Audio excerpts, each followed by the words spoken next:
Olá, bem-vindo a mais um vídeo. Meu nome é Adolfo Clair e a pergunta de hoje é: vou entrar na faculdade para ficar inteligente?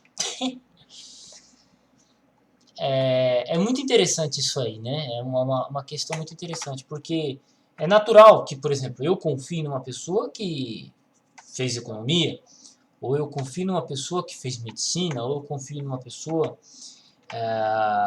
que fez odontologia, enfermagem. É natural a gente confiar nessas pessoas porque elas fizeram uma faculdade, elas estudaram para isso. Mas a minha pergunta é: eu vou entrar na faculdade para ficar mais inteligente? Tipo assim, eu vou confiar num professor de história porque ele fez história, como é o caso meu? Você vai confiar no que eu digo aqui simplesmente porque eu estou cursando história? Ou você vai confiar em mim simplesmente porque eu fiz teologia? Plenamente? Inquestionavelmente? Não. E por que não? Bom, primeiro, porque a gente não entra na faculdade para ficar mais inteligente. O certo seria que a gente entrasse na faculdade para abrir nossos horizontes.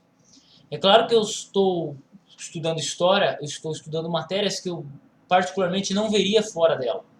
É claro que a maior parte é encheção de saco relacionada à pedagogia, mas tudo bem, tem que passar por isso, é licenciatura. E outras matérias que talvez sozinho eu não conseguiria. Então, um curso de história ele serve para isso. Um curso acadêmico serve para isso, abrir nossos horizontes. Mas pergunto, adianta eu estudar, ler a apostila da faculdade, preste bem atenção, ler a apostila da faculdade, e depois que eu terminar o curso eu nunca mais ler livro nenhum, ou eu simplesmente não ler livro nenhum além daquilo que eu já li na faculdade? Então, ao contrário de eu estar ficando mais inteligente, eu estarei ficando mais burro. E estarei utilizando apenas o meu certificado para direcionar pessoas a cometer talvez o mesmo erro, porque elas vão confiar em mim. E assim você cria um grau de insanidade, de loucura ao longo do tempo. Isso é fato. Então, assim, a pessoa fez faculdade tal, pô, legal, né, cara? Eu não vou discutir com um cara que fez economia. Particularmente, eu não tenho nada de economia. Porém, esta pessoa não é inerrante. Eu, aqui no meu canal, eu não sou inerrante. Nem na área de teologia e nem na área de história, tá? Nenhuma dessas duas áreas, ok? Só que a gente tem que lembrar o seguinte. Eu, por exemplo, entrei no curso de História, da minha segunda faculdade, isso é observável, mas é interessante, olha que da hora, é interessante que eu já entrei preparado no curso, né, devido a outras leituras, devido ao meu estilo de estudar, devido a já ter feito teologia. Então, quem estuda teologia estuda muitas questões históricas, não estuda num afinco metodológico histórico. E isso está me sendo de grande valia nas poucas matérias relacionadas ao assunto, né, como história antiga, vou estudar a história das religiões agora, e por aí vai. Então, no tocante a isso, no tocante a isso, eu estou sendo inserido nesse campo metodológico. E isso é importante. Só que a gente tem que aprender a aplicar o método, a metodologia. Então, eu já entrei na faculdade, eu me sinto entrando na faculdade já de certa forma pronto e preparado para estudar nela. E assim, eu não me fixo apenas, talvez, nos horizontes que a faculdade menciona, porque, cara, sinceramente, a gente tem muito a aprender fora disso. Talvez eu aprenda mais fora da faculdade quando eu tiver dinheiro sobrando para comprar livro, ao invés de pagar a mensalidade, né? É um pouquinho pesado para mim, mas tudo bem. Então, você não entra no num curso qualquer mencionando ficar mais inteligente.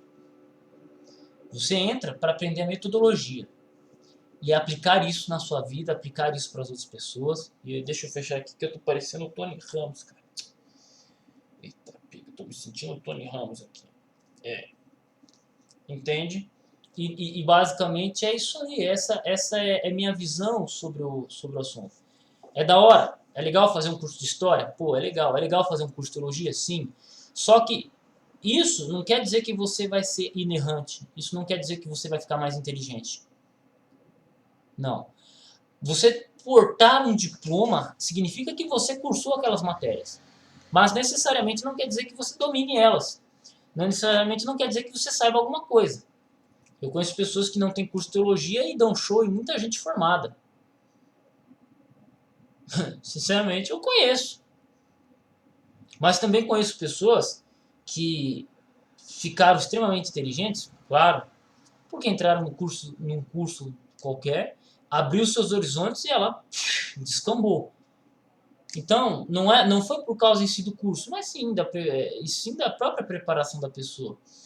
Então, assim, eu estou falando aqui, na minha cabeça que está soando meio contraditório, porque eu estou aqui simplesmente conversando com vocês, emitindo minha opinião.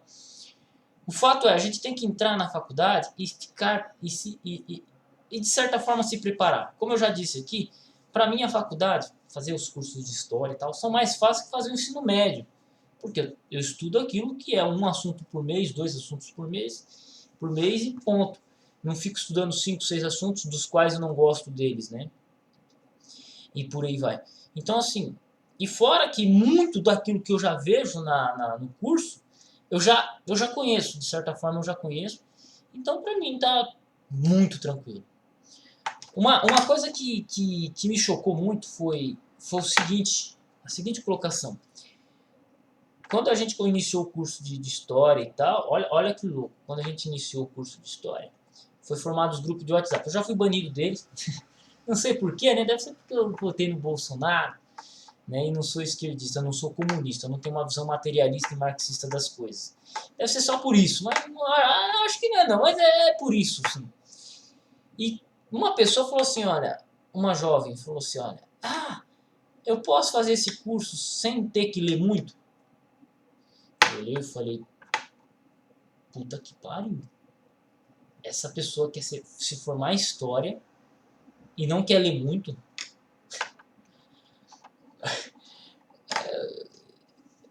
Tipo, eu como pedreiro, minhas ferramentas de trabalho é colher, prumo, né, esquadro, trena, linha, bota de pedreiro. A bota é uma das principais ferramentas que o pedreiro tem. Trabalhar de tênis na construção civil é suicídio.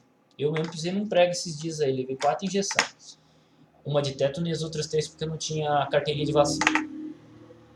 Essa é a minha ferramenta. Um professor de história, qual que é a ferramenta de um professor de história? Os livros que contam de história, artigos, documentários, documentos históricos como jornais, como filósofos de um determinado período, qualquer pessoa que escreveu, qualquer pessoa que viveu, qualquer coisa que sobreviva àquele período histórico. Então, isso é um documento, essa é a ferramenta de um professor de história. Logo, se eu não leio, se eu não me aproximo dessas ferramentas, eu vou ser um bom profissional? Não. Então, para você aí que pretende fazer história, você que pretende fazer teologia, você que pretende fazer qualquer coisa, entenda o seguinte, você tem que se aproximar da sua ferramenta. Um médico, qual que é a ferramenta do médico? Informações sobre doenças. Qual que é a doença do dia a dia? Qual que é a doença do Paraná? Qual que é a doença que está atingindo Maringá? Qual que é a doença que está atingindo São Paulo? Qual que é a doença que está atingindo Leme? Qual que é a doença que está atingindo Minas Gerais? Tipo, isso para um médico é de extrema importância. Aqui, agora, para cuidar das pessoas, quais são as diferenças entre a dengue e o coronavírus, por exemplo? Para um médico é essencial conhecer isso, porque esta é a ferramenta de trabalho dele. Ok? Para um professor de história, qual que é a ferramenta dele? Livros. Então, um professor de história tem que ter muitos livros, conhecer muitos assuntos. Quem é professor de história aí, um salve aí. Você, Castro, Samuel Caldas, e por aí vai. Aos professores de história aqui, meu abraço. Então, essas são suas ferramentas.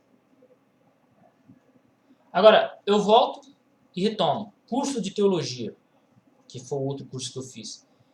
Um cara que é formado em teologia, quer dizer que ele é o bichão? Não necessariamente. Não necessariamente. Eu só fiz o curso de teologia porque eu precisava de um pedaço de papel. Você sabe que no Brasil tudo você precisa de um pedaço de papel. E por que eu preciso fazer, eu preciso de um pedaço de papel, que é dar aula. Então eu fiz o curso por causa disso. Aprendi muita coisa?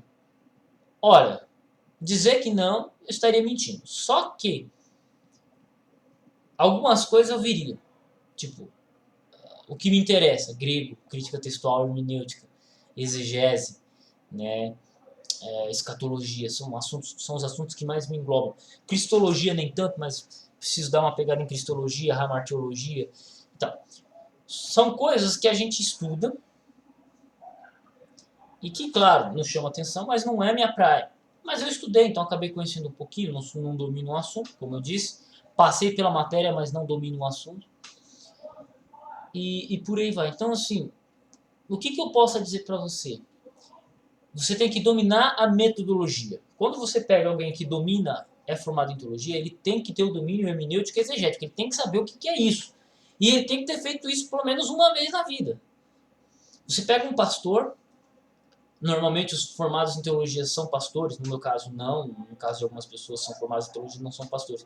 Mas são pessoas que lidam com o texto, lidam com um documento histórico chamado Bíblia, e elas passam isso para outras pessoas. Então, o que interessa é a metodologia que você aplica a isso. Eu tenho um problema com algumas pessoas, e isso é interessante, porque aí eu entro agora no que eu quero dizer.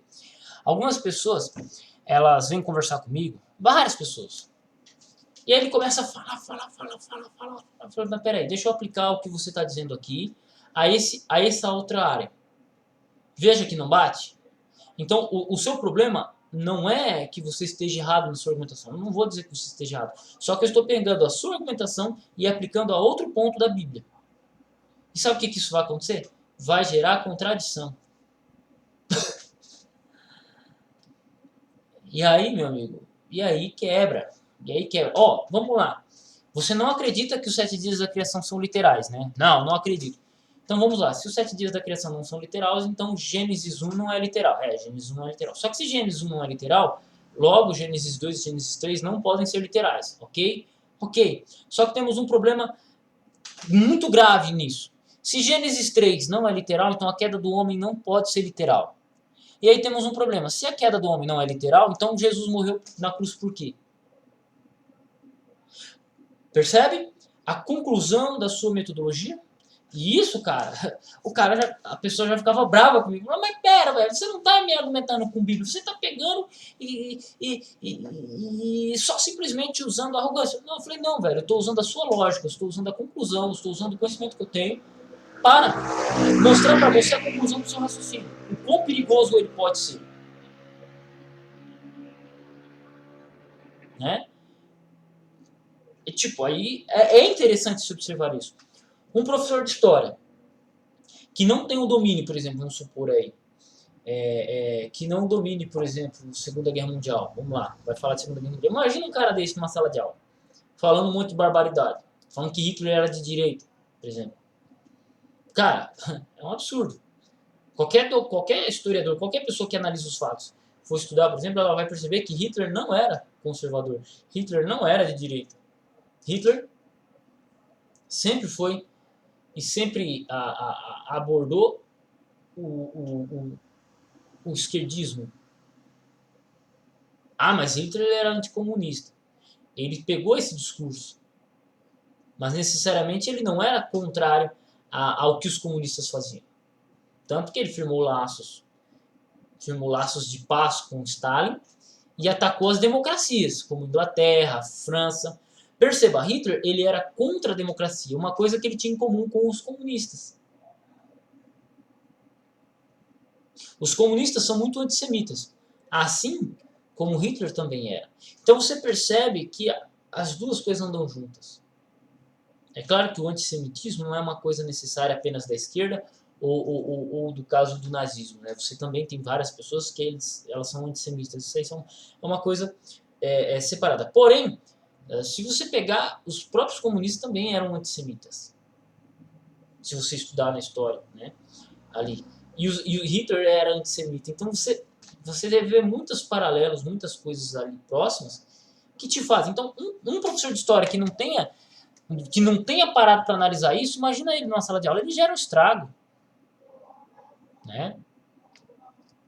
Dizer que Hitler era de direita, mas peraí, ele era a favor da democracia? Não. Se ele não era a favor da democracia, ele não era de direita. Se ele não era a favor do livre mercado, ele era totalmente estatizante, ele era totalmente controlador. Isso ele tinha em comum com a esquerda. Por isso que ele atacou as democracias e deixou os comunistas quietos. Depois de 5 anos ele tentou invadir a Rússia e morreu. Mas tudo bem. Então, vocês percebem? Não é porque você entra na faculdade que você vai ficar mais inteligente. Você vai ter, claro, acesso a ferramentas e assuntos que talvez, por não ter feito a faculdade, você não teria. Só que necessariamente você pode alcançar. Ou às vezes você já vai entrar sabendo. Isso é interessante. Isso é legal. Né? Então, assim, espero ter ajudado vocês aí com esse vídeo. Se gostou, curte, compartilha. E lembre-se, não é porque uma pessoa ela é formada quer dizer que ela tem todo o conhecimento sobre o assunto. Às vezes você pode, sem ter feito uma faculdade, saber mais de um assunto do que uma pessoa formada. Eu mesmo não era formado em geografia, fui conversar com uma pessoa de geografia, um professor de geografia, e o cara não tinha argumento para falar comigo. Por quê? Porque não estudou sobre o assunto. Não conheceu. Não conhece. Por quê? Não tem domínio dos livros o qual ele deveria ter, que é a ferramenta dele. Então é isso aí. Lembre-se disso. Deus abençoe seus estudos. Até o próximo vídeo. Tamo junto no campo de batalha.